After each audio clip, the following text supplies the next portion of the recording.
everybody. Welcome back to the Deadly Draw podcast, episode 4, boys. 4. April. Just a rolling. April tomorrow. Well, after this drops, it'll be like April 3rd already. So 2 weeks. 2 weeks. It's coming. That's awesome. Yeah. Weekend updates. What'd you guys do? I was in Wisconsin.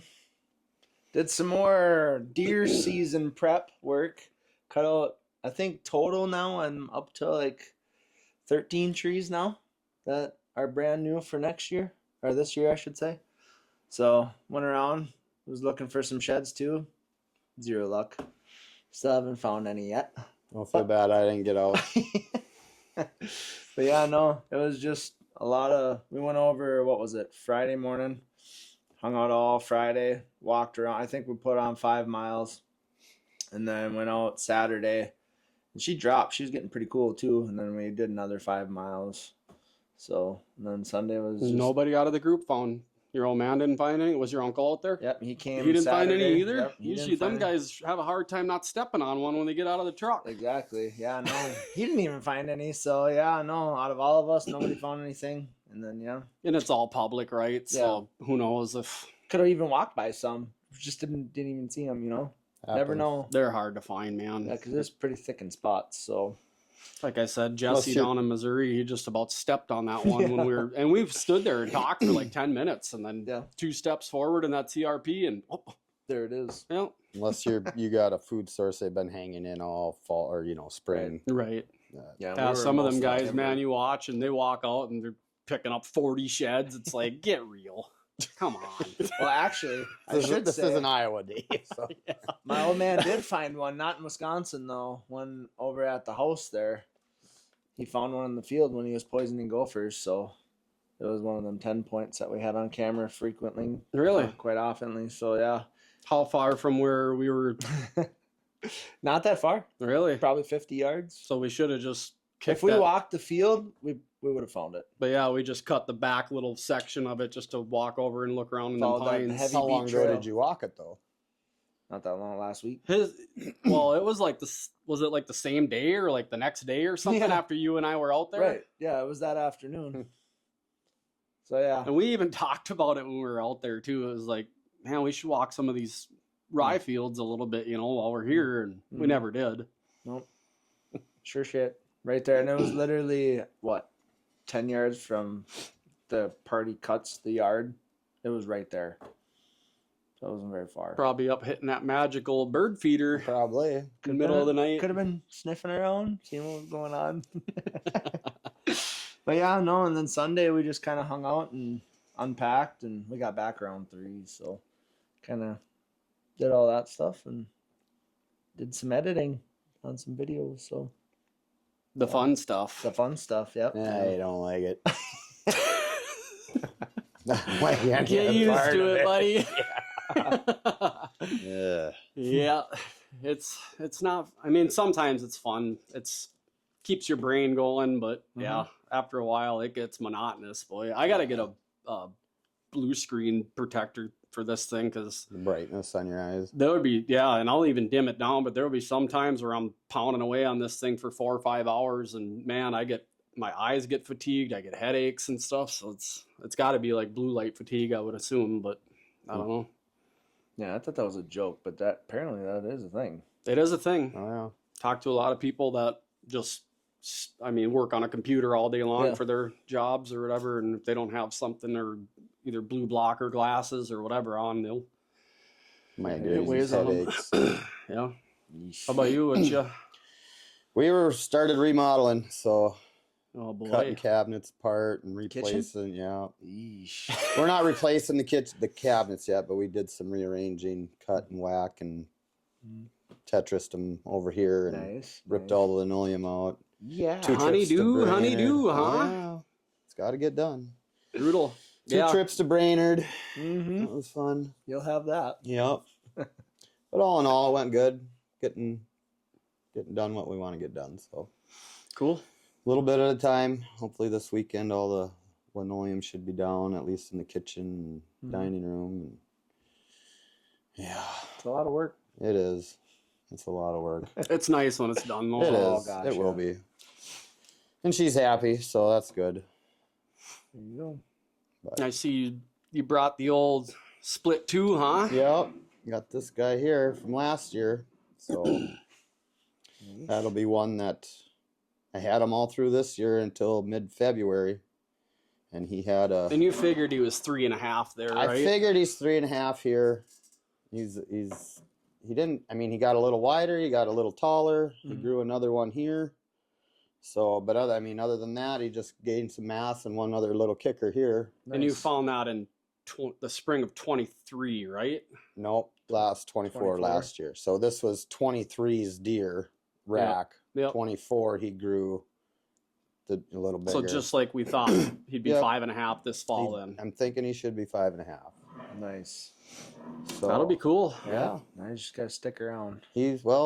I'm pretty sure it's him. I sent you a picture of him with that bare spot on his back from rubbing. Itching. And he's still got that spot. So, and he was Isn't that crazy too? Because it was late March when you got confirmation that he dropped the year that you found that one. Yep. And now, like clockwork, he's back. Late March, he's back. No antlers, same spot on his back. Yep. Same deer. And it's like, Creatures man, of it's habit. just so crazy For how sure the same deer. But I didn't see this deer. I didn't have no pictures of him all hunting season.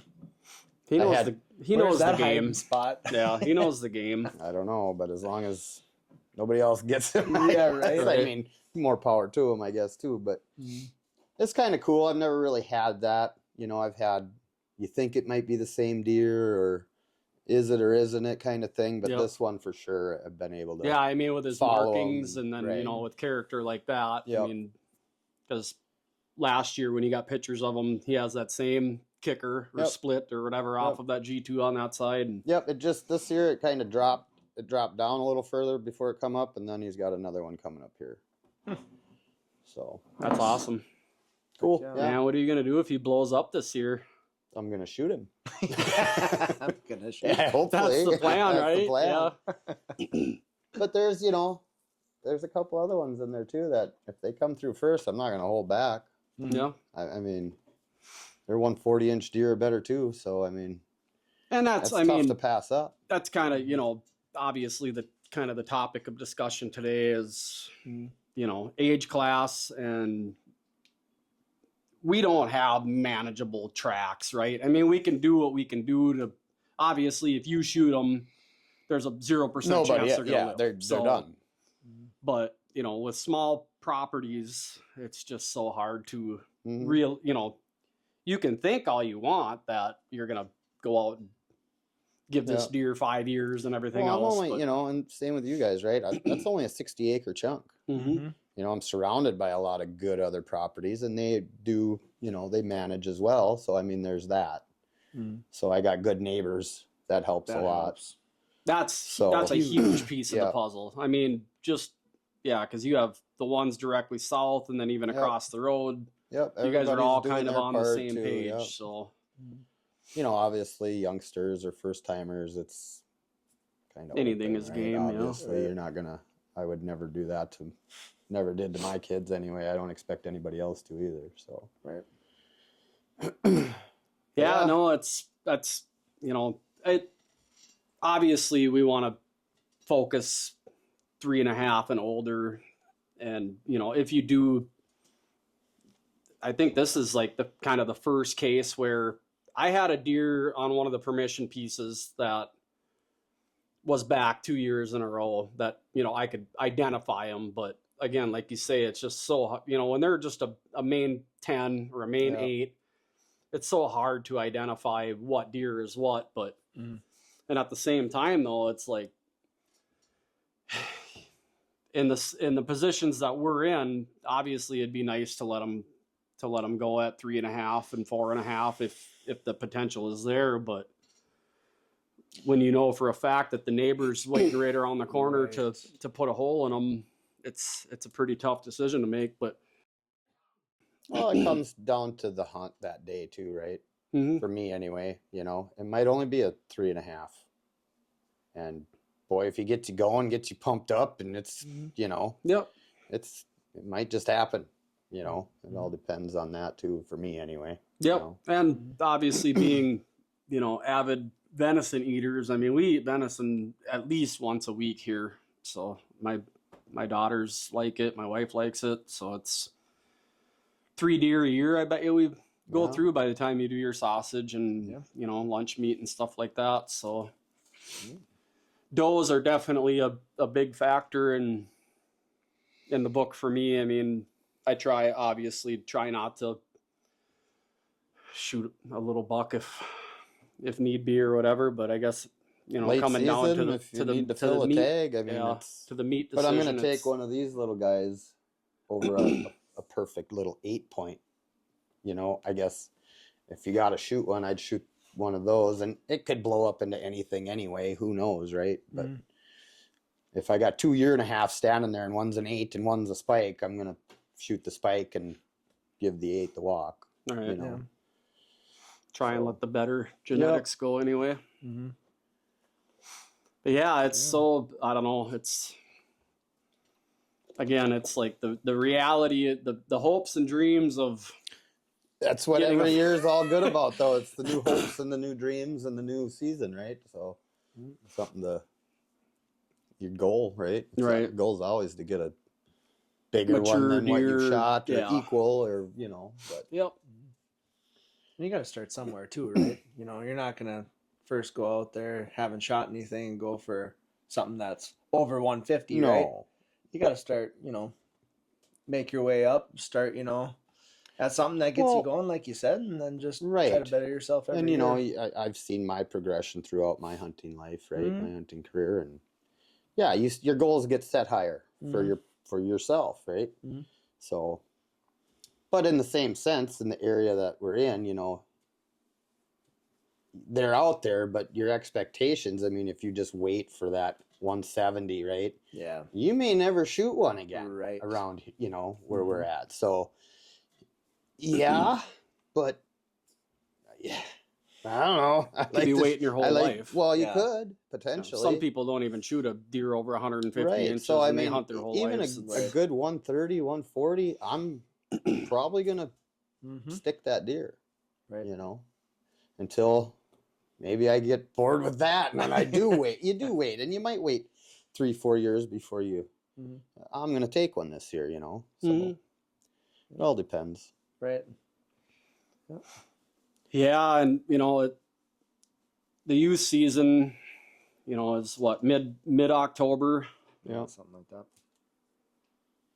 / early doe in some areas where early doe. Yeah. You get gun hunters out there, and don't get me wrong. I mean, I'm all for kids going out and hunting and getting an opportunity and stuff like that. I don't know necessarily how I feel about sugarcoating it or liberalizing a earlier season for that. I mean, and not to sit here and be like, oh, back when we were younger, but back when we were younger, there wasn't a youth season.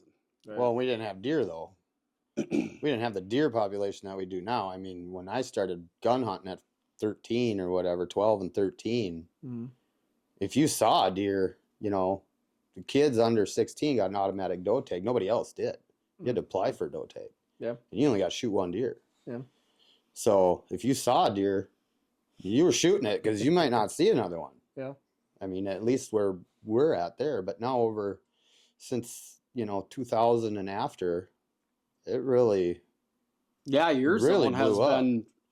I mean, with the early doe season and those other seasons, your season has been what, like 5 deer every year for a long 3 time. In the regular season, right? You could shoot a buck and 2 management, does, and then you could shoot up to 3 or 5 does separate. Jeez. Yeah, it was that way for quite a while, and now I don't know what it's going to be this year, but I know it's again 2 does and a buck, and then last year it was 3 additional does still. You could shoot during the early doe season. Wow. So. Dang. Yeah. So that's come a long way then, huh? Yeah, there's a lot of deer. Yeah. But. Wow. Yeah, and I mean the doe thing. I mean I think it is important. I mean, if you want to start getting that ratio back to, that buck doe ratio. Well, not even there's that, and less mouths killing farmers' cornfields because I know they don't like it. Oh, yeah, you know? no, it's... Because they do. They'll go in. You get 50 deer go in and just... massive. Yeah, I mean, they'll mow especially it down. soybeans. Man, they crush soybeans. Yeah. It's insane. But, yeah, I ended up taking a little guy with the muzzleloader last day of muzzleloader last year. That's the only one I took. Yeah. I went early doe in a few spots. I don't early doe at my place Mhm. just because I don't want to be in there. Maybe bow hunt it, but I'm looking for something, not a doe. Mhm. But yeah, everything else was no crops or just Tough pickings. tough pickings. But they're there. There's plenty of deer around. Mhm. So Yeah, I'm interested to see what my area out here is going to be, if it's still just going to be one of each, or if they're going to increase it to a couple does now. 'Cause like I told you guys before, there was like 12 or 14 of them in my food plot every single night. And it's like, man, this is just my little area back here, you know. And granted, I know they travel around. I mean, the ag fields are 1/2 to 3/4 of a mile around it, so obviously they're getting around. But to see that many mouths on the ground night after night, I'm like I said, those 2 1/4 acre sections of rut greens that I put in, I didn't even get to, it didn't even last till mid-October, and it was dirt. Wow. Gone. Hammered that then too. Yeah, I had to go back in later and put rye in just to try and put something in there. But So compared to when you first moved out here to now, it's a huge difference then. Huge, massive difference. And you know, we've had in this will be the 4th year I've been out here. In the 4 years, the last 2 winters for sure. I can't remember if because the first winter I was out here, it was a fucker. That was that year that it just kept snowing until like May. Yeah, that's right. Snowing and blowing and cold, super cold. But then the next 2 winters after that, 23 and 24, were super mild. So obviously that's helping a lot with your fawning and that type of stuff. But just feeding the overall herd throughout the winter. But yeah, there's a lot of mouths to feed as of last fall anyway. I don't know. I think the neighbors that I do know of, they shot 2 during the rifle season, but I don't know what some of the other ones did or whatnot. But running into the big farmer that owns the majority of this land out here, I just asked him, and every time I bump into him, I just, you been seeing any deer? And he's like, yeah, I think I counted 28 of them over here in the alfalfa the other night, and one pretty decent buck, and the rest were small or does and fawns. But so if he's got 28 over there, whether this 12 or 14 that I had back here is part of that group or whatever, but that's in a 1 mile radius. That's starting to be a lot of mouths to feed. But they'll split up as they start to, spring moves along. They start to fawn. They'll start to split out of that bigger groups and won't be so concentrated on destroying one area of what's left or what any rye that's up or I know I'm debating on, I got this other little high spot over here that a couple of years ago I had it planted, but last year I didn't. But I'm debating on putting some just to get some more food out here, just another little pocket I had a camera in there when I did have food in there, and I don't know if it's because it's so close to the house that they just do not go in there at daylight. Right. So it would just be another little spot for them to eat, if that's there, right, and they don't go to that till daylight or till dark, they might stage. They might stage back there more, and longer. Either that, or they're bedding tight in the willows, and they're just getting up from there after dark, and then obviously having a German Shepherd running around the property too doesn't help with that. But no, I might spray and kill off that. It's just like CRP meadow grass in there right now. I might kill it. I'd like to burn it, but just like what you were talking about last week, man. If that whole swamp went up, I don't even know. I think I would have to just disappear and go to Mexico or something like that, because I'd have a lot of pissed off people at my doorstep.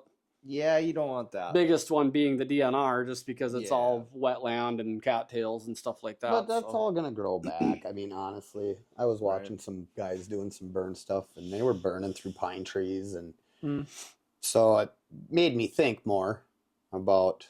You think you want to do it yet? Not this year. No? No, I would want to get more people involved that have done it. And, you know, it's still pretty risky, my stuff, you know. But a lot of their stuff didn't have thick underbrush, you know, where it was just forest floor that was burning instead of starting brush or trees up or, you know, so. But swamp, I don't know what you're going to hurt other than just burning that dead swamp down. Yeah. Unless it got into something. But. Even in Wisconsin, there's a lot of spots around where it used to be heavy wooded areas by our cabin and whatnot. And they actually went through and logged a lot of that too. But even still, they burn all that too for the grouse over there too. So, and I mean, they're huge areas. And I mean, they got underbrush, they got big mature pines and oaks and all that stuff. And they light it up and it all comes back. Right. You know, it's all in time. And they got some water holes around too that it burns around and everything comes back to. So, yeah, all in time. It's very good for the habitat. I mean, they say it's one of the best things you can do is burn your areas where you can, especially in, you know, hardwoods and stuff like that, to get all that leaf matter and stuff off of there and blocking up that sunlight. But like you say, there's just some areas that it's like, man, if this thing gets out of control. Yeah, I don't know. I don't know if there's, you know, like, I don't know if the DNR would help you or volunteer fire departments or... I think a little bit of both. I mean, obviously there's prescribed burning and stuff like that. I don't know if you have to pay to have people come out and help you with it or whatever, but Brett would be a good one to talk to about that. I mean, they do a lot of the burning for the state programs and stuff like that, but I don't know if that's all volunteer or if you have to get on some sort of list to have the crews come out there and help you out. But yeah, they usually got 12, 15 people out there. Well, right. You know? Yeah, to do fire breaks cut ahead of time. Well, and that's shit. just I don't have that either, right? So that would have to be done. So have you guys noticed any more bucks lately too? Like as the years have gone on, have you caught more on camera, or has it been pretty consistent with? Over the last 15 years, I would say it's been pretty consistent. I maybe been seeing a few bigger ones, but pretty consistent, I think. Yeah, I don't have, like, on my piece particular, I don't have that much history to be able to go off of, but I do know since the first year I moved in here, definitely improving the habitat back there has definitely helped. Yeah, 100%. I mean, instead of just a fork coming through and a doe and a fawn or whatever, it's several bucks have been frequenting there, and especially around that, you know, Halloween till gun season. And then, but it's, you know, there's going back to the age class thing and that conversation. To my knowledge, it's, you know, they're meat hunters out here and they have, you know, parties coming out and they're party hunting with rifles, and it could be a war zone out here. So. And, you know, I don't expect anybody, you know, would it be great if everybody would get on board and try and get on at least like some sort of a antler point restriction just amongst each other? Yeah, it'd be awesome, but I'm not. Yeah, it's who is anybody to tell anybody that they can't fill their freezer? I mean, and I mean, you know, like Ryan said, you know, end of season, you need to fill a tag, you're gonna do it, right? But I don't know. It's one of those things too, where for myself personally, I guess I watch and I try to better myself from whatever I shot the year before. I want to better that. You know, the odds of that happening, pretty slim, you know. So that's, you know, our years have gone and I've had tag soup, and it's not the greatest thing in the world, but, you know, it's time, and, you know, maybe I'm not hungry enough. Now I am. So now I'm going to shoot a little bit more. That venison sausage's pretty good, isn't it? It is really good. Yeah, and I got 3 boys that are hungry, so yeah, I got to shoot a little bit more. Yeah. So.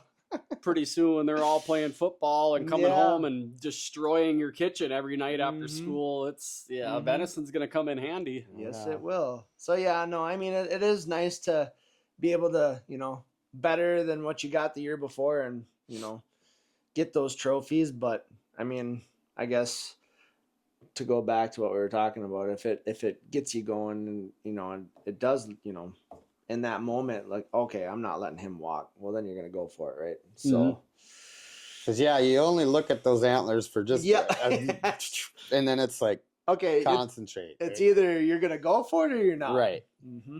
And like you say, it depends on how your season's going. It depends on, if you do have a target buck per se. Yes.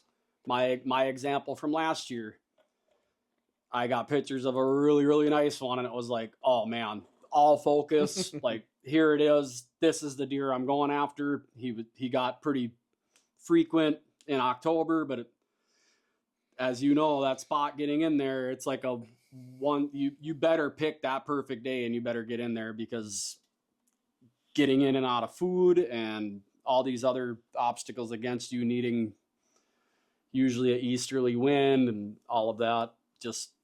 I didn't get the opportunity, but the neighbor did. And did he capitalize? He capitalized. He killed him, which great for him. He does an immense amount of work over there. I mean, yeah, he does a nice job over there. Yeah. So I still have to, I did stop in there. Actually, I stopped in there for something else, but not at his place, but at his business. And I never did. I was going to bring it up and just see if he would talk to me a little bit about it, but I was like, I'm not going to bug him at work about it. Leave it at that. Yeah.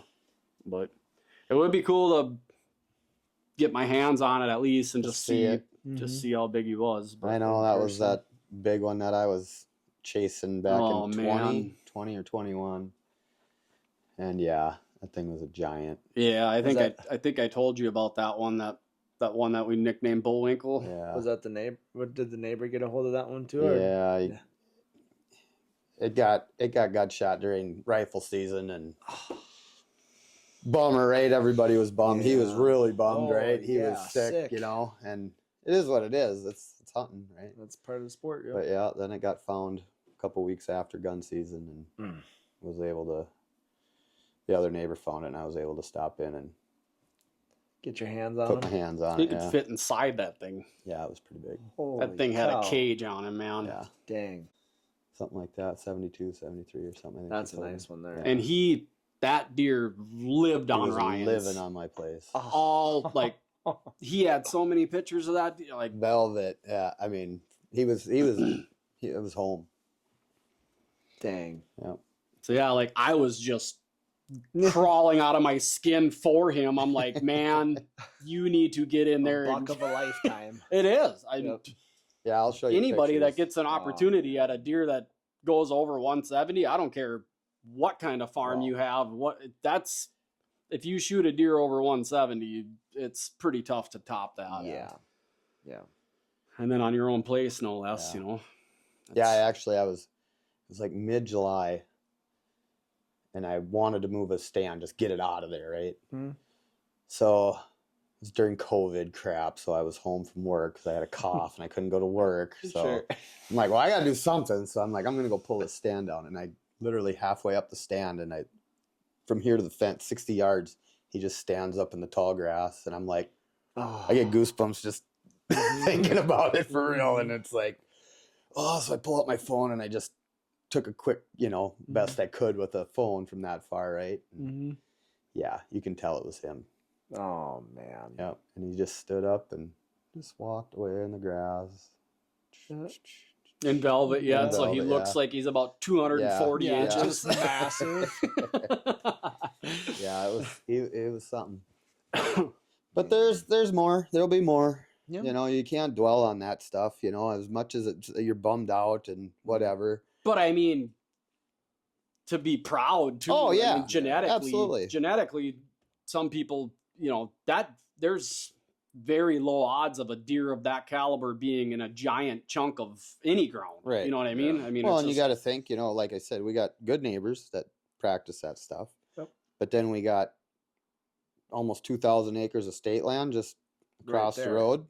Yeah. So and they're going to travel. Yeah, a little bit. They do. And that's why all these bow hunters or small game hunters, get in there, boys. Get in there and root them around, chase them around, move them around, and Kick 'em. that's why I'm so hesitant about, because that state land gets a lot of activity. Oh yeah. So Sure it does. So, yeah, to be able to sanctuary yours as much as possible, or to give them all the stuff where they know they're safe when they're going back there. Pick the day. Not to mention a busy road on basically both sides of the parcel. It's tricky to keep them off the highway too. You know, I mean, there's been a couple decent ones that got smacked out there. What do you do? Yeah, not much you can do. Can't plan for next year. No, you ain't. I mean, obviously with the habitat improvement stuff, it's helping. Nothing's gonna keep them there, especially come rut. I mean, it's only 60 acres. I don't care if you could dump 300 whatever. A whole gravity thing full of corn out there, and they're not going to stay there. It's not. No food is going to make them stay in that small of an area. No amount of does, because once they get the one or two in that area, they're moving on. I am curious though if he survives, which obviously if I know he's still alive as just a couple days ago. But because with age, their home range shrinks down a lot, and it starts at that 5.5 to 6.5 to 7.5, and it sounds like they just really, really, really start to key in on I mean, some people claim their 6.5, 7.5-year-old deer that they've watched and harvested, they claim their range has shrunk down to like a 20-acre spot where that deer that was his area. He hung out there, knew what he had till the rut. Once that rut comes, all bets are off. But their testosterone lowers too when they get older. So they're not out there trying to beat the next, because you got to think about it in terms of a 3.5-year-old buck is like the prime, that teenager, that football player just ready to rip and tear. I'm gonna run down there. Anything. Yeah, exactly. I'm gonna run down there. And no, son, we're gonna walk down. But as they get older, they're like, I'm just gonna hang out here. Them does know where Big Daddy's gonna be laying, and you know what I mean. And it seems like that's from what I gather from a lot, just reading a lot and watching a lot. It seems like that's kind of how their mentalities get. Well, hopefully he's to that age where he just mellows out where he's at now, and we'll be good. Yeah, exactly. That's why I'm kind of curious to see throughout the summertime if he. And hopefully his home range, is kind of over on your side. Try and make it better, and just see what happens. Play it out. You get that little water hole in there. You get a couple more plots put in there and stuff like that. I think that water hole is going to help a lot. I'm not going across that busy ass road again. I think that water hole could really help that area out a lot with being up in the ridges like that and not having water up there, having to come down out of. I mean, he'll still have to come down a little bit, but he ain't going to have to go very far. Yeah, you couple that with another good acorn year. Yeah. And you got to. I might have a stand right back where I started. Yeah, exactly. Yeah. Or when you first started hunting with me right there in that little pinch. Yeah. Which, we'll see. Yeah.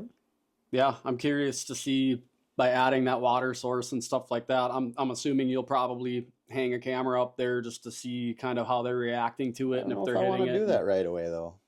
I'm thinking about putting a vine scrape there close to that as well. So I don't know if, but I don't know if I want to put a scrape or a camera there, right? Maybe just leave it for a year. Yeah, just leave it alone for a year.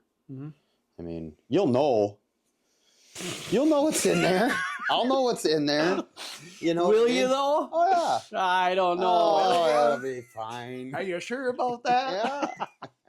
Yeah, I don't know, man. Again, with the patience and the just like cool and calm and collected, I'm like, good to have though. 14 cameras every step of the way there.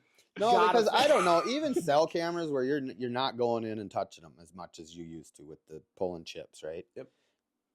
They still know something's there. You can see them look right at it. They know something's there. Whether it's hearing something or if there's a flash. So, I mean, putting all that new stuff in there right away, I don't know if I want to put a camera in there right away with it. let them get used to it, and then maybe put the camera in there next year. So that's my thought. I mean, again, it's only 60 acres. If he's there, he's should be going through the trails where my other cameras already exist. Sure. So that's my thought. Yeah, they're gonna use a lot of the same. It is. That's my thoughts. I would just, I don't know. I'm just way too curious of a person. I always have to. Okay, I changed That this. damn right cat will be laying dead on the road. Yeah, right. Curiosity. But yeah, yeah. The cell cam thing. I haven't seen. I haven't had a 6.5 or 7.5-year-old buck ever on a camera to know if they truly can sense a cell camera or not. That's, what some guys over the last few years have been talking about now, is whether they hear it or that's a scent. there's a signal with that data service or whatever, that it's making a sound that we as humans don't pick up, that they avoid. Yeah.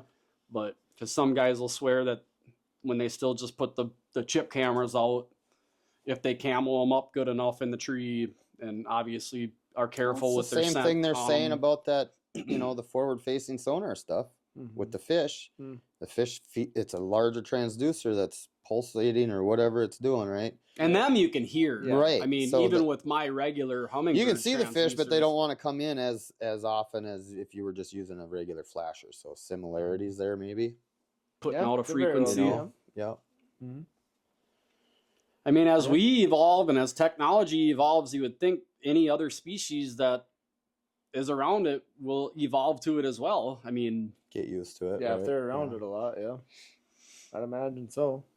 but yeah, that's a They still don't like humans, though. yeah. No, they don't. Some do down in the cities and Yeah. stuff where they In the parks and stuff, they pretty just hang much are out. hand feeding Yeah. them. But Yeah, they know where they got it good. They know. but yeah, I don't know. I don't know if that would push in on them or not. Depending, Hard to with, say. like you say, changing up, adding a water hole, adding this, adding that, and then a camera on top of it. The one nice thing Maybe it about, wouldn't, but and maybe I will put a camera there. We'll see. But, maybe if you got it up a little bit higher to where they can't right. scent check it or anything like that, but or at least have direct Right. contact with it. But Yeah. yeah, Never know. be cool to see though. Yeah. How that pans out.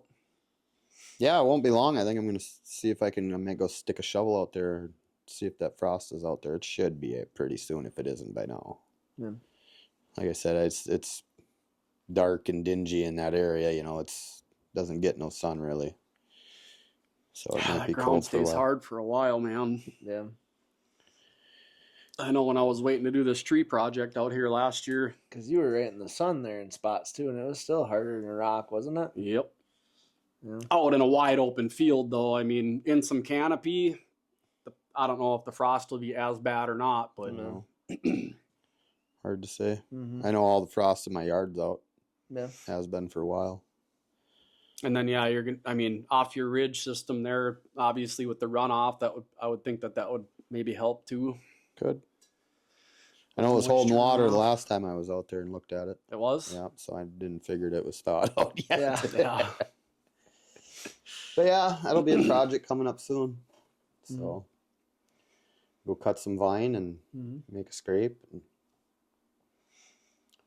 Yeah, I want to Yeah. get my new rubbing post in too here soon. I got 100 trees coming on May 1st that I ordered, so that'll be another project going on. Got some more trees coming on. Where you Yep. putting those out back or A little bit of everywhere. Yeah. Yeah, we ordered, I think we got 25 crabs, 25 maples that she kind of wants up around the house here and stuff. And then I ordered some more red pines, and I ordered 25 cedars too, to kind of put a couple little cedar pockets in back here to see how they do. I don't know how well they'll do or not back there, but I was just watching a show last night where these guys, they do not want cedars. They cut every cedar down that they spread so fast, they say. everywhere I've seen cedars holds deer. Oh man, Yeah. they love cedar thickets. I don't know, but yeah, they're the devil. They want every cedar They are. gone. They say they are invasive. Yeah. Yeah. But if you want to create little pockets, I would think that you would almost want them. But yeah, I don't know. Not right. I don't know. This is just what I saw, you know. Mm-hmm. So, but and these are, obviously right. saplings or Yeah, whatever it's they gonna are. take So it's some going to time. take 5-10 years for them to even get any significance behind them. But it'll be cool to see how that all goes, and be a lot of elbow grease, and the planting them isn't bad. It's fencing them all off, keeping them watered. Yep. All that jazz. So, but every little bit helps, I guess. Hopefully it does anyway. I was gonna say with that vine and then that post, it's probably best to get it out as early as possible too, isn't it? Yeah. When I do that water hole, I'm gonna do that. And that'll be a good area. That's always been a good cruise area. There's been. Are you gonna start putting like tarsal gland on? I guess I don't know if a guy should or not. Just to try and. I worry about them busting their velvet up, or maybe they won't. I don't know. I've never done scrape like that before. I guess I've never really done much for mock scrapes. Period. Other than when you're walking to the stand, maybe kick some leaves and squirt a little piss on it or something. Back in the day with the old drip bag. Yeah, but I'm fucking right in the garbage with those things too. You fill it up, you come back, it's gone. It's only drip. So much for dripping. Yeah, run out. So I don't know. Try it. Yeah, I mean, maybe a vine. A vine on a string, you'd think would be a little bit easier on their headgear. Because it's got some give there. But yeah, they love them. Aside of like obviously you got your rope scrapes and stuff that people put out there, but they just love them natural vine scrapes. And you have a bunch of vines in yours, you said, right? Well, I got that little chunk of the scrap woods to the north of the house there. I got big vines, all sorts of vines. If you guys want any, you just come over. Yeah. Yeah. Nice. Yeah, I might come over and at least get one from you. Yeah, they're thick in there. You can't hardly walk through that shit. Seriously, it's bad. I believe it. It's bad. And we get deer that cruise through there. Oh, yeah. They love that. Every year they cruise through there with fawns. The does like to fawn in that shit right next to the house. So, yeah, it's kind of know where it's safe and away from the pressure. Nobody's I just going in worry there. about them. One got smacked by a car last year, a fawn right there, because they're crossing the road. Sure. So, bad mothering. But Stay away from the road. Maybe I should just mow it all down.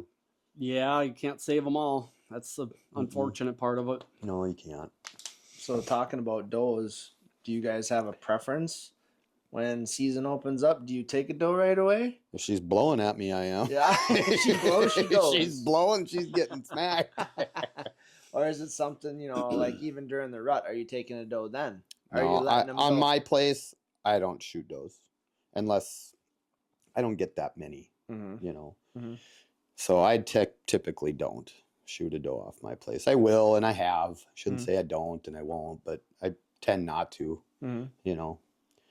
That's what I got other properties to go fill doe tags or whatever if I want to. So I like to leave live decoys as much as possible. Yep. So I was gonna say, when I was younger, that's what my old man taught me. It was during the rut when we're over in Wisconsin, just leave them alone because they're gonna bring the bucks in. Hopefully, So we literally just left them alone. Yep. So no, it was more like if there's early season, September, October. That's probably when you're smacking them. Yeah. I mean, that's when I would try, I guess. But around anytime from the late to October into early mid-November, I don't think I'm touching them. Ever since I've been deer hunting, I've just left them alone. Yeah. So for the most part, I do too on my place. Yeah. How about you, Dave? Yeah, to me, it's almost like a numbers thing. I mean, obviously, early in the season, if I'm sitting out here and 3 different does come in with a fawn or 2 with each, and then that big mature doe will come in and she'll be by herself without fawns, I'll try and capitalize on her if I can. You know, if there's a doe out there without fawns, I'll try and or like last year's fawn, if she's alone, you know, and didn't have any fawns, or maybe just something happened throughout birth or whatever might have happened, I might take that one. But I don't like to harvest them, especially with young fawns with them. You know, maybe in like later on in October or something when they're getting ready to kick them off, I might, but I've always kind of left them alone. But like I was telling you guys, I may have a problem out here now. So let me know. It really depends on. I'll come shoot your does. I don't want to shoot my does. Yeah, no. And like I said, if it continuously ends up being that way, and if it's only a one deer zone out here, I may have to have you guys come out and plug one. Well, like you said, you got some nieces and nephews that are coming up, and you know, that'd be a good opportunity for them to. Certainly, if Joey wants to come up and smack one for the youth season or whatever, especially if there's, it really all depends on how many made it through the winter, how many fawns are up and coming here, you know, and how many successful birthings there is. But if it's going to be this 14 to 15 to a dozen, you know, a dozen to 15 deer every night back there, I mean, it's just not sustainable. You might have to take out more than one or two. Yeah, exactly. Be some management going on there, for sure. So, you know, because if every one of them successfully has fawns again. But after a while, I mean, they'll learn that you can only plant so much food back there. It's only going to feed so many deer. So they're either spread out or they'll just devour it and move on as a group, I guess. But that's what they did last year. Aside of, you know, obviously because clover's regenerative, but just wiped it. Just bummed me right out because those brassicas were just beautiful back there. I mean, you guys saw some of the footage. I think you were even back there a couple times, and it was just like, man, come late October, because here I was like, oh, this stuff's gonna sweeten up after the frost, and it didn't matter. It was all gone. Chomp. Yep. Good stuff. Well, that's good though. Yeah. It says a lot about that seed. I'll go back to that too, because a couple of the years before with different brassica blends, it just it didn't do half of that. And I know they do say that planting something that's not native, it might take them a couple of years to take to it. But it didn't grow like this last stuff did either, though. Not even close. Right. I mean, the one year, maybe I overseeded it or seeded them a little bit too tight, so they kind of choked each other out. But the one year, I know I was very adamant about getting just the right amount in there, like to the weight. Yeah. And I purposely with the broadcaster had it, because brassica seed is so tiny that I had just a sliver, and it took me like an hour to do a quarter acre just because I didn't, for that reason, I didn't want to overseed it. But yeah, they just didn't, it didn't perform like the Monster Buck stuff did, and they just didn't touch it. They were walking right through it and smashing on the clover. So, but last year it was just a absolute salad bar back there every single night. I mean, I would go back there thinking it was safe to go back there at noon to switch chips, and because I just kept the chip camera back there, and there's 3-4 deer in it at noon. Just having a buffet. You're hunting at the wrong time. Maybe, I don't know. But yeah. Keep doing little stuff and that's where I said like little extra couple little extra pockets, and you know, I may even take a little piece of the corner back here. Get more out there. You know, for the attractant thing, I mean, I'm not going to hunt there or right back here, but just to give them a little bit more variety. Well, have you ever just thought about putting all of this in clover and letting the farmer harvest it, or alfalfa or something like that? Or alfalfa might be doable. Clover would be, I don't even know how expensive that would be. That would be pretty expensive, but. Well, if you get him to plant it and harvest it, and you just get to reap the rewards of feeding the deer off of it. Basically leasing it out, yeah. Yeah, but I guess I don't know what he's looking for either. You know?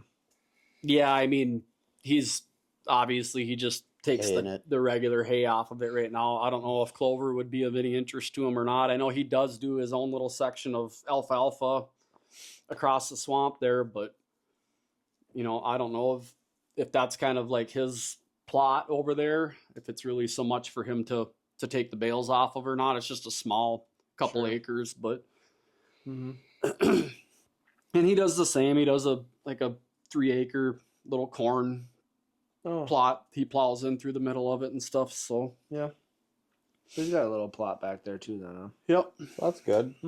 So then you got a few pockets here and there. Then if you add something like that, you couple that up with all the natural. There's immense amount of willows around here for natural browse and stuff like that, and then you have all these little pockets of food, and then you got the big egg over here and more big egg over here. So there's plenty of food around here. It's just pinpointing the right one to come into either that food source or that's like, you say, what's your goal this year, right?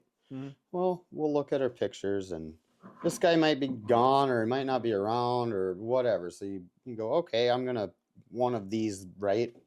Well, then rifle season comes around, and it always seems like after that, then different deer move in. So it's still... And it gets tough, too. It gets tougher, for sure. But you got a different group, it seems like, for me anyway. I've seen that over the years where that'll happen after rifle.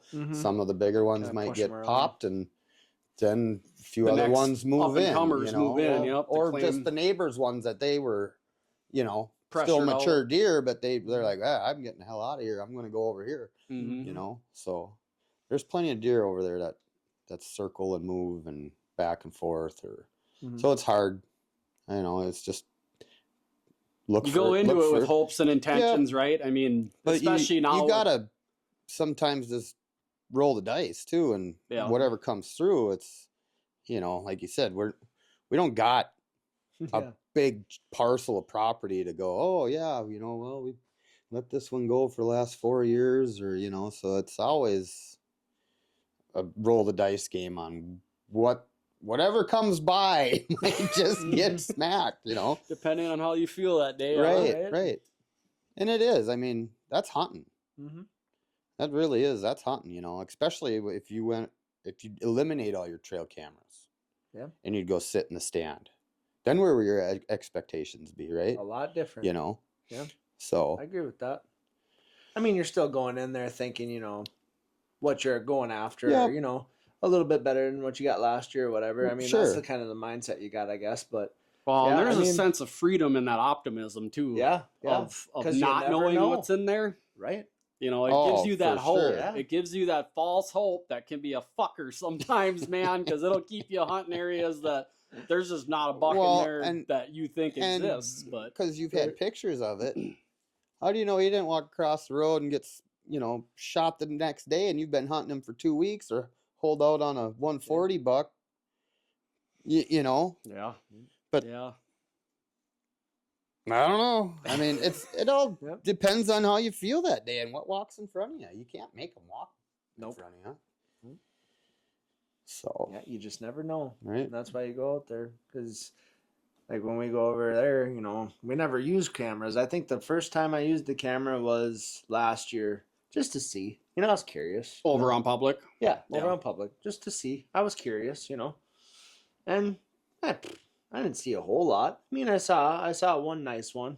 It was a nice big 8, but then the rest of them were all, stuff that we see around here. Your average little scrubbers that are growing up. But no, I mean, with that, not using cameras, you'd never know. You just never know. You could be sitting there and something big could walk by. So, I mean, that is exciting, but it is kind of nice to know it's out there too. But it's crazy how many guys now put that as their number one focus on whether they're even going to hunt or not. Yeah. You know what I mean? I've been caught in that before as well, because it's like camera, no activity. He's not out there. He's not out there. I don't pay to go. I'm not going to burn out my spot. There's no activity on the cameras. But man, when you're sitting out there, he could be walking behind that camera the whole time. I've seen it so many times where they will just cut that trail that goes behind that camera, and you would never know. Yep. So that happens more than you think too. Oh yeah, a lot more than you think. Yeah, and that's where that whole leaning on technology too hard could burn you as well. I mean, is it nice to know there's something there that you're after? Absolutely, but it's a double-edged sword because, like you say, he could have went over and got shot 2 weeks ago, and you're still in there off of that picture. That's what happened to me. Not that I had an opportunity to at a different deer, but I was still hunting that big guy for until I found out that he was gone. And I mean, anybody in their right mind would be doing the same thing. Yeah, I mean that. Even I would be shitting myself even just having a picture of that deer. Oh my God! It would change my entire focus for the year. You're locked in. Yeah. You see that? That's what I'm going after. Yeah. I'm gonna spend every day that I can. Oh my God. Yeah, like I said, he could fit inside that thing. That is. And nuts. if you don't mind, I'll get that picture from you, and I'll put it on here, just down in the corner or whatever. But man, that's a giant. Yeah, he's got it all. Yeah, and they figured he was only 3.5 or 4.5 years old. Oh. So he got some good genetics then. That was a mega.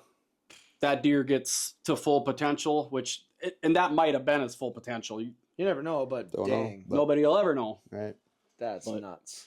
And the crazy thing is, too, remember after we talked about it, after you found out that he was dead and stuff like that, and we're like, man, you're going to have some up-and-comers. Yep, and we do, right? Yeah. Now you're starting to see, like, and are any of these deer direct descendants of his? None of, unless you're holding out on me. No, I haven't seen any pictures that look like that one. But no mystique, big mistake. Yeah, I mean there was some big deer, a big 9, a big 10. Now this guy's coming up. I mean he's a big deer this last year. Yeah. So are they? I'm sure they got some of the same genes rolling in each other. I'm sure. I would have to think. I mean I've gotten a lot of deer with this. Kickers off the G2, whether it be left or right or whatever. There's just been a lot of deer with that strain, with that kind of a kicker coming off somewhere, right? That's cool. So, which would link it back to that non-typical. Well, some of them were shot even before him. Some of those deer that I got on the wall were before that deer was even alive. So, I mean that whole genetic with that kicker coming off the G2 has been there for. Over the years, how you can start to see that, the similarities. Even just the frame, right? I've got some deer that you can tell they got the same frame or the same height and the same, they look the same, so that's cool. Heck yeah. That was really cool. But yeah, that's nuts. To have another one like that running around, I mean, I don't even know what I would do if I could potentially be hunting a deer like that. I've never had that opportunity, but I would imagine I would not be sleeping that well every night for sure.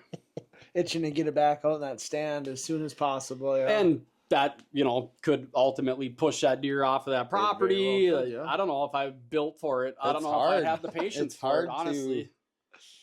How deep do you go? When do you go that deep, right? Especially where I'm at. I mean, you're pretty limited. You go in too deep and you could really mess it all up. Pick your fronts and pick your mornings and evenings, that thermal, especially with the hill. Okay, I got something. Now this kind of all brought me back to when I was hunting in Wisconsin. I made that video and you were talking about hunting full moon. So now me personally, I was, I never really dug too deep into it. I just thought, we're talking about it one night or whatever, and we're sitting around watching TV, and I was thinking about it. I'm like, full moon, you would think that'd almost be, in a sense, nocturnal, right? Just kind of hanging out, because they got basically another sun out there where they can see and do whatever. Thought. That's the way we always thought too, for real. Right? It's and who knows? Who knows? From what I've come to gather, they move more before and after, and the first couple days up to, and the first couple days after. I've seen more activity on cameras. I've seen more activity in the stand. During full moons. Yep. Okay. There's something with that. There's the moon something rise, with that moon they phase. Talk about moon phases, and they talk about the red moon a lot, that type of stuff. And yeah, you can. I wouldn't sit and swear by it, Mm-hmm. but I have noticed more activity around the full moon versus a new moon. Like we always would think, oh, the full moon's out. It's the walleyes are gonna bite, or the deer aren't gonna move, and or the deer are only moving at night. And I don't know, but I have seen more activity. Yeah, for sure. I know I saw it personally on that one up top right there on a permission piece. Yeah. And it was the week of the full moon, and we were talking every night after each hunt and whatnot. I had gone in, I had a stand located kind of like I guess you'd call it a permanent location, that it was in just a little travel area coming out to a field, but they always take that corn early because they just silage it. But but it was probably, that was mid-October, I want to say that was, like the 16th or something like that. And there was a full moon coming that week, but the corn had been harvested back. It was usually like the first week of bow hunting season, but they were still going out there and just getting the little bit of crumbs that they could find, and I don't know, social area, get up, stretch out, move around. But I was in that permanent stand. It was just a steel hang on, and at probably the last minute of light, I saw him break the edge of that field, and it was up off of a different access point on a pipeline cut that came through that property. But I had a stand on that pipeline, and I would hunt it, but the wind would, because it went up a hill, and the wind would always get wonky in there, no matter what the direction was, whether because it was hitting the timber and back swirling and stuff. So I always kind of either saved it for like a slip-in spot in the morning while it was calm yet, before I, to not go and smash in there, but just maybe to see if they were to catch them coming back through that cutout. But so I never really sat that in the evenings, but after seeing him break that spot, I was like, okay, this week with this moon phase, the next southwest wind I need to slip up on the corner of that pipeline on the same wind. I knew I could get away with it with my scent and everything, but if he's traveling on that wind, he should do the same thing, right? And I laid the whole plan out to him. I called him. I said, hey, I'm moving the stand down here. Next southwest wind, I'm sitting it. And he's like, yeah, it sounds like a good plan to me. And got everything moved, got in there that next wind, and sure as shit. And he was 5 minutes earlier. Really? Yep. Yeah. I don't know if he was more excited about how the plan and everything went set up, or I think I was, because that was the first time actually seeing it, implementing it, mapping it out, doing it, and succeeding. Like the very next chance that I could. That same wind, same conditions. Moon was, I believe it was like the day before the full moon or something at that point. But so it was close. Yeah. But it was just like everything worked out. 2 smaller bucks came out, and they were kind of sparring out in the field. So I was lucky that I even had an opportunity at that deer, because 2 deer are out in the field sparring. What are you doing? You're watching them. And it's cool. It's like watching them, and you kind of lose track of time a little bit. So a minute or 2 goes by when they're sitting there dinking around, and you don't want anything to get downwind to you and wreck your stuff or whatever. And I look over, and he was there watching them the whole time too. And it's just like, the moment where you're like, oh no, okay, Let me get back into this. Yep. But yeah, everything perfect. Where he slipped between, just on the upwind side of me and everything. It was like he had no idea. That's awesome. Worked out. Love when a plan comes together. That was. But yeah, if I got to pick days off to hunt, it's going to be before or after, or during that full moon. Yeah, for sure. I mean, it worked out because it worked when I was over there too. That was right full moon right in that area or in that time. Yep. Was it? Yeah. That's why I was like, I'm like, I don't know if this is gonna work, but I'm here because you're not gonna shoot them from the couch either, right? The more times you're out there, the better. So. Of course. But and it was just that's in the right back of my mind. That's in November too, right? Yeah. So it's like it's not like you're not gonna hunt. Exactly. You're gonna be out there. Right. So, but yeah, to log that and Mm-hmm. you know, kind of keep it in the file of the whole moon phase thing, you know, or to start, I guess, putting that idea personally together in your mind, like, I don't know, man. Fuck, I don't know what you're doing wrong, Dad, but every time I've been out there on a full moon, it's been chaos. But yeah, and they say, and I can't remember which way it goes. They say if it's coming up to the full moon, you got better activity in the morning or evening, and vice versa after morning or evening. I can't remember which way it goes, but yeah. And how much truth is there? I don't know. I just noticed that there is definitely seems to be more activity, so there's got to be something going on there. A lot of guys swear by it. A lot of guys think it's I don't know if I'm running out and buying all the red moon books and all that stuff.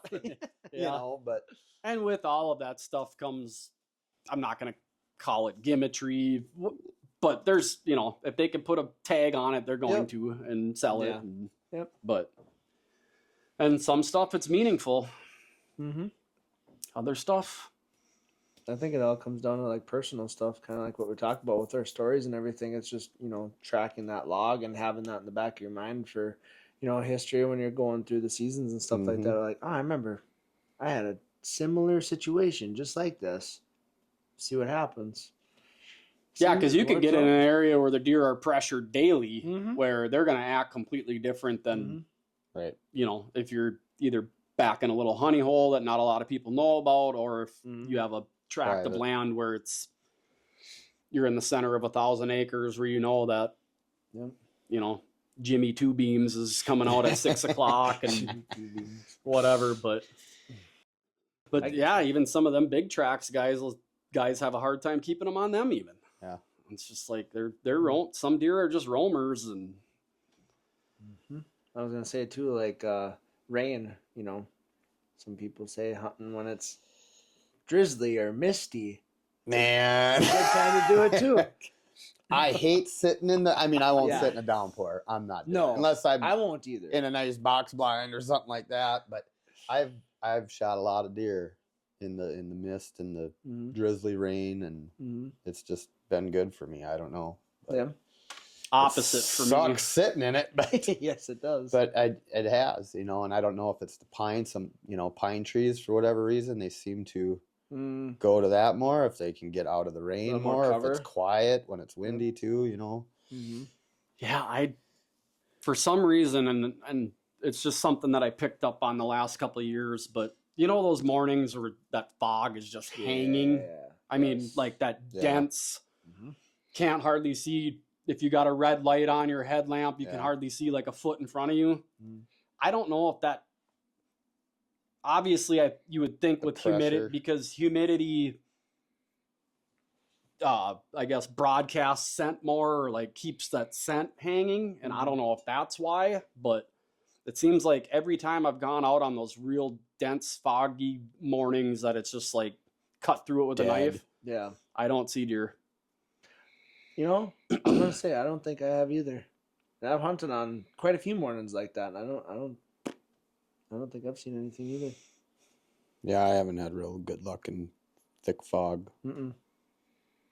I would imagine it keeps your scent. I mean, everything's hanging there, so I would imagine your scent is too. Just all over. Yep. But yeah, misty, kind of hazy stuff. I've had some decent luck there. Not that I shot any big deer, right? But there's movement. But yeah. They kind of talked about that with turkey hunting too.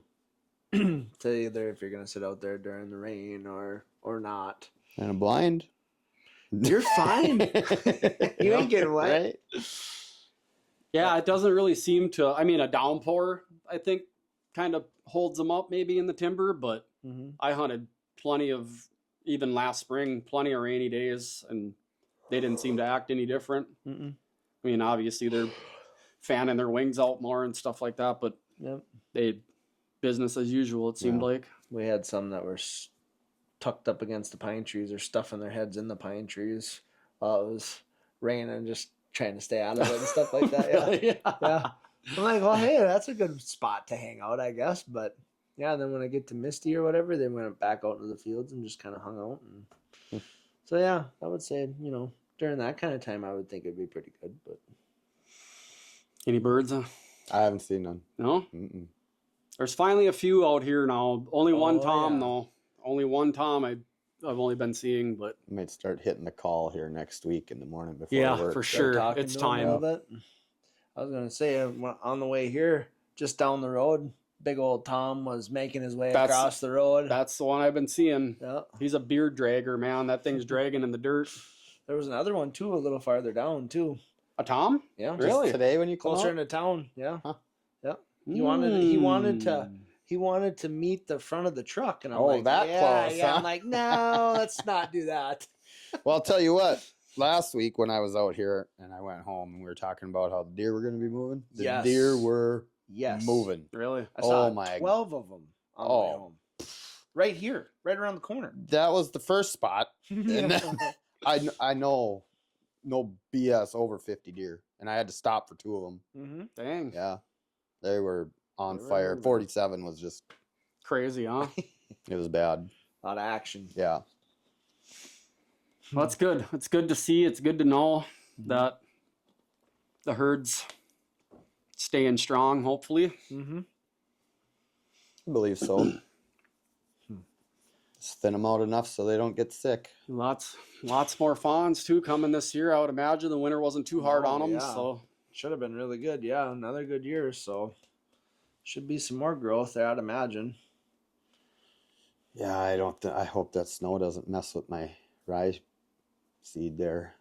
Nitrogen. I know, but if it's, I just I think it's going to help it. think so. Mm-hmm. I hope so. Yeah, it'll be a nice shot of nitrogen for it. Have you been back there at all? Mhm. No.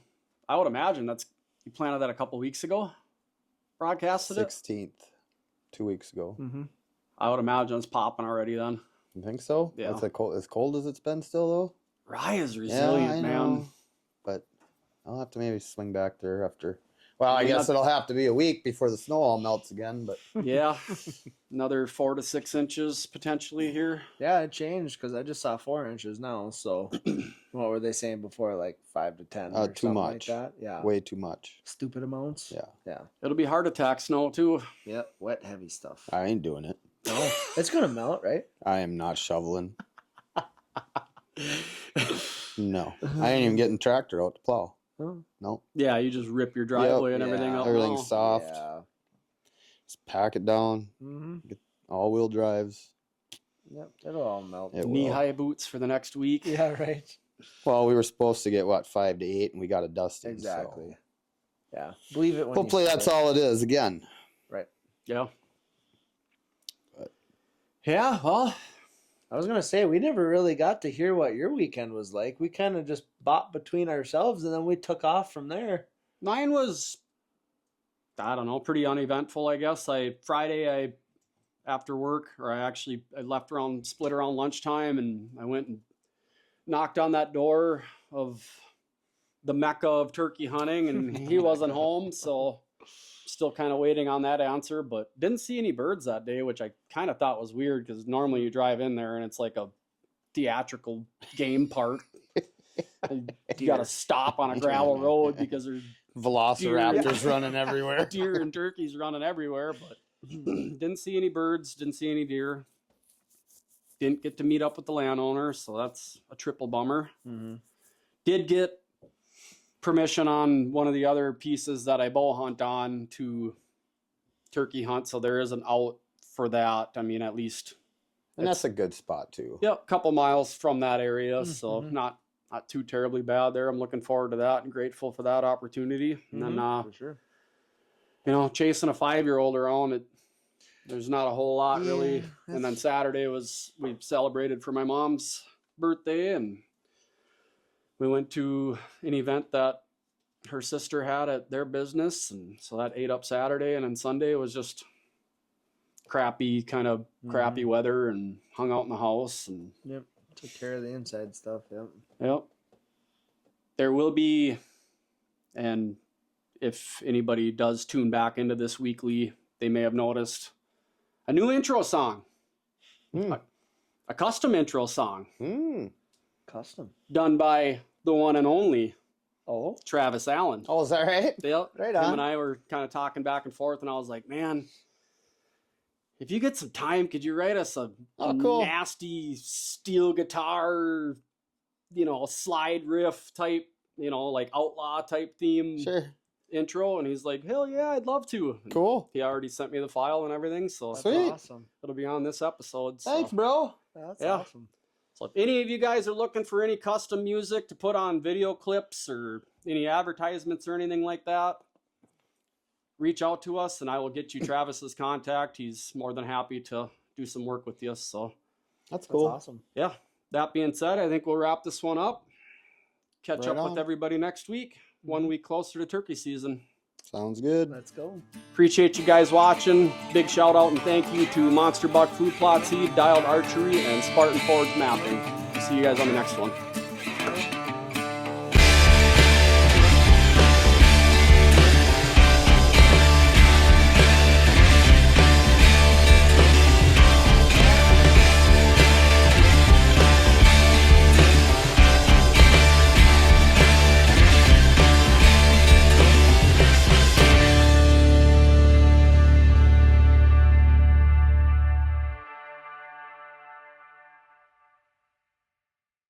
There it is. God damn. Every time. Oh, you have no idea. These old hips and knees. How them back. cheeks. Cheeks are sweaty.